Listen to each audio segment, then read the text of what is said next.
என்னோட சேனலுக்கு உங்களை நான் வரவேற்கிறேன். இன்னைக்கு நம்ம வீடியோவில் என்ன பார்க்க போகிறோம்னு பார்த்தீங்கன்னா, பிரெட் அல்வா செய்கிறது எப்படி அப்படின்றது தான். ஸோ இது வந்து ஒரு கல்யாண ஃபங்க்ஷனுக்காக ப்ரிப்பேர் பண்ணிகிட்ருக்காங்க. ஸோ ஃபஸ்ட்டு வந்து ஒரு கடாய் வந்து அடுப்பில் வச்சுட்டு அதில் நிறைய எண்ணெய் ஊற்றிக்கிறோம். ஸோ இது கல்யாண ஃபங்க்ஷன் அப்படின்னால ஆயில் நிறையா இருக்குது. நம்ம வீட்டுக்கு எப்படி யூஸ் பண்ணுவோமோ அதுக்கேற்ற மாதிரி நம்ம வீட்டில் ப்ரிப்பேர் பண்ணால் அதுக்கேற்ற மாதிரி எண்ணெய் ஊற்றிக்கலாம். ஸோ எண்ணெய் ஊற்றிட்டு அதில் வந்து ப்ரெட்டை வந்து அப்படியே ரெண்டாக பிச்சு போட்டு பொரித்து எடுத்துக்கணும். இது கிட்டத்தட்ட பார்த்திங்கன்னா ஒரு 6-7 பாக்கெட் ப்ரெட்டு வந்து இதுக்கு யூஸ் பண்ணியிருந்தாங்க. ரெண்டு பீஸாகவே பிச்சு போட்டாலே போதும், பொடியாக பிச்சு போகணும்னு அவசியம் கிடையாது. சரி, நல்லா பிச்சு போட்டுட்டு அதில் சிம்மில் வச்சுட்டு ஒரு 5 to 10 or 15 மினிட்ஸ், 10 நிமிஷம் கூட போதும். ஸோ 10 நிமிஷம் அப்படியே நம்ம கைவிடாமல் என்ன விட்டுட்டோம் அப்படின்னா கறியிடும். ஸோ கைவிடாமல் அப்படியே வறுத்து எடுத்து அதை தனியாக வச்சுக்கணும். ஒரு ஏன்னா ஆயில் இதில் நிறையா இருக்கும். ஆயில் வடிகட்டுற மாதிரி ஒரு பாத்திரத்தில் தான் அவங்க போட்டுட்டாங்க. சரி, அந்த மாதிரி நம்மளும் வீட்டில் ஏதாவது ஆயில் ஃபில்டர் பண்ணுற மாதிரி ஒரு பாத்திரத்தில் வந்து தனியாக போட்டு வச்சுக்கணும். ஸோ இப்போ வந்து இதை வறுத்து எடுத்து தனியாக வச்சுக்கிட்டாங்க. அண்ட் இதுக்கப்புறமா ஒரு பெரிய பாத்திரம் எடுத்துகிட்டு அதில் வந்து நம்ம மில்க் ஆட் பண்ணி தான் இதை பண்ண போகிறோம். அண்ட் இது முடிச்சதுக்கப்புறம் ஒரு பாத்திரத்தில் பால் எடுத்துகிட்டு இதுக்கு வந்து ஒரு 4 பேக்கெட் பால் வந்து யூஸ் பண்ணாங்க. பால் இன்னும் கொஞ்சம் தண்ணி ஆட் பண்ணிவிட்டு சிம்மில் வச்சு ஒரு கொதிக்கிற வரைக்கும் ஒரு 5 மினிட்ஸ் கொதிக்கிற வரைக்கும் அப்படியே வச்சிட்ருக்கணும். அண்ட் இது வந்து ஒரு கொதி வரும்போது நம்ம என்ன சொல்கிறது, பவுட்ரு பண்ணி வச்சுருக்க சுகரும் ஏலக்காயும் வந்து இப்போ இதுக்கு வந்து 2 பேக்கெட் சுகர் போடுறோன்னா 1 பேக்கெட் சுகரை வந்து பவுட்ரு பண்ணிவிட்டு ஏலக்காயும் அதோடு சேர்த்து பவுட்ரு பண்ணிவிட்டு இது ரெண்டையும் வந்து பால் கொதி வந்ததுக்கப்புறம் போட்டு கிண்டணும். ஃபஸ்ட்டு வந்து பால் வந்து சிம்மில் தான் வச்சுருக்கணும். அண்ட் இந்த சுகர் ஏலக்காய்லாம் போட்டதுக்கப்புறம் கை விடாமல் பால் வந்து ஹை ஃப்ளேமில் வச்சுட்டு நல்லா வந்து கொதிக்க விடணும். அதுக்கப்புறம் தண்ணி தேவை அப்படின்னா கொஞ்சம் தண்ணி ஆட் பண்ணிவிட்டு கை விடாமல் வந்து இதை கொதிக்க விட்டு கிண்டிக்கிட்டே இருக்கணும்.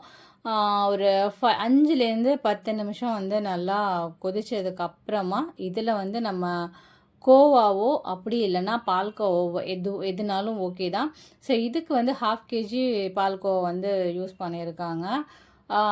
கோவா ஆட் பண்ணிவிட்டு சேம் அதே ஹை ஃப்ளேம்லேயே வச்சுட்டு இந்த கோவா கரையிற வரைக்கும் வந்து நம்ம அப்படியே அந்த கரண்டியை வச்சு கிண்டிகிட்டே இருக்கணும். ஏன்னா கோவா வந்து அங்கங்கே தட்டுப்பட்ட மாதிரி நின்றுடும். அப்படி இல்லாமல் ஃபுல்லாக கரண்டியிலே மசிச்சு நல்லா பாலை வந்து அப்படியே கிண்டிகிட்டே இருக்கணும். ஒரு 5 மினிட்ஸ் to 10 மினிட்ஸ் வரைக்கும் நல்லா கோவா கரைஞ்ச வரைக்கும் கிண்டிட்டு அண்ட் சுகர் ஆட் பண்ணியிருக்கோம் இல்லையா, ஸோ அது டேஸ்ட் பார்த்துட்டு ஆனால் அதுக்கப்புறம் ரிமைனிங் இருக்க சுகரை பொடி பண்ணாமல் வச்சுருக்க சுகரை வந்து ஆட் பண்ணிக்கணும். ஸோ இதையுமே ஆட் பண்ணிவிட்டு இதுவுமே ஒரு 5 மினிட்ஸ் 5 நிமிஷம் வந்து நம்ம கைவிடாமல் வந்து கிண்டிகிட்டே இருக்கணும்.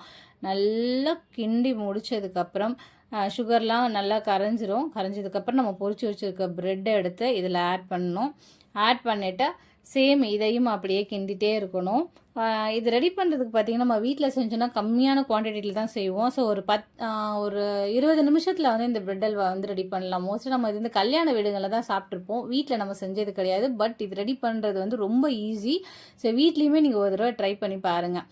நல்லா இதை போட்டுட்டு கொதிக்கணும். நல்லா கொதிச்சதுக்கப்புறமா ப்ரெட்டு வந்து அதுக்கப்புறம் தான் அப்படியே கரைய ஆரம்பிக்கும் உங்களுக்கு. ஏன்னா 2 பிச்சு போட்டு தான் இதை பொரிச்சிருப்போம்.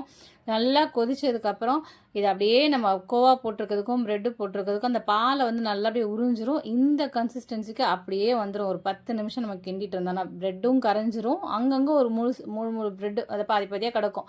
ஸோ இந்த கன்சிஸ்டன்சி வரும்போது நம்ம வந்து சுகரு இதுக்கப்புறம் போட்டிருக்க அந்த ஏலக்காய் ஃப்ளேவர்லாம் கரெக்டாக இருக்கான்னு பார்த்துட்டு நல்லா நம்ம எடுத்து வைக்கிற அந்த கன்சிஸ்டன்சி வந்ததுக்கப்புறம் கரண்டியில் அள்ளி வைப்போம் இல்லையா, இறக்கி வச்சோன்னே இது கொஞ்சம் ஓரளவுக்கு கெட்டியாகிடும். இந்த கன்சிஸ்டன்சி வந்தோடனே நம்ம அப்படியே அடுப்புலேருந்து நம்ம ரெடி பண்ண இந்த ப்ரெட் அல்வாவை இறக்கி வச்சிடணும்.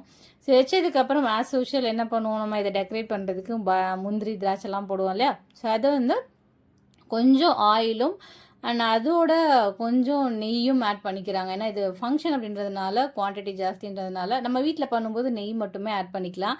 சரி, நெய் அண்ட் கொஞ்சம் எண்ணெய் ஆட் பண்ணி இதில் திராட்சை அண்ட் முந்திரி, சரி இது ரெண்டையும் முந்திரி வந்து உடச்சி போட்டுட்டு திராட்சையும் போட்டுட்டு நல்லா வந்து ஒரு பொன்னிறமாக கோல்டு கலர் வர அளவுக்கு வறுத்துட்டு, இது நம்ம எப்போவுமே வீட்டுக்கு பண்ணுவோம் இல்லையா, ஸோ இது வந்து சேம் அதே ப்ரொசீஜர் தான். நல்லா வறுத்து விட்டுட்டு இதை வந்து நம்ம ப்ரிப்பேர் பண்ணி வச்சுருக்கோம் இல்லையா பிரெட் அல்வா. ஸோ அதில் வந்து அப்படியே இந்த நெய்யோட அப்படியே கொண்டு உள்ளே கொட்டிட்டு ஒரு கிண்டிட்டோம் அப்படின்னா நம்மளோட பிரெட் அல்வா செம்மையாக ரெடி ஆகிடும். நம்ம கல்யாண வீட்டில் ரெடி பண்ணுற பிரெட் அல்வா இது. அந்த அளவுக்கு டேஸ்ட்டாக இருக்கும். நம்ம வீட்லேயும் ரெடி பண்ணுறது ரொம்ப ஈஸி. ட்ரை பண்ணி பாருங்கள். அண்ட் இதெல்லாம் ரெடி பண்ணி முடிச்சதுக்கப்புறமா மேலே வந்து மேலே கொஞ்சம் மில்க் மெய்டு வந்து ஆட் பண்ணிக்கிட்டாங்க. ஒரு டின் மில்க் மெய்டு வந்து அழகாக அப்படியே டெக்கரேட் பண்ண மாதிரி ஊற்றி இதை க்ளோஸ் பண்ணிட்டாங்க. அப்படியே இது வந்து ஃபங்க்ஷனுக்கு ரெடி ஆகிட்டு போய் பரிமாறவும் ரெடி ஆயிரும். சரி, நம்ம வேணும்னா இதை ஆட் பண்ணிக்கலாம், வானானா கூட விட்டுடலாம். ஸோ சூப்பரான பிரெட் அல்வா ப்ரிப்பேர்ட் ஆகிடுச்சு.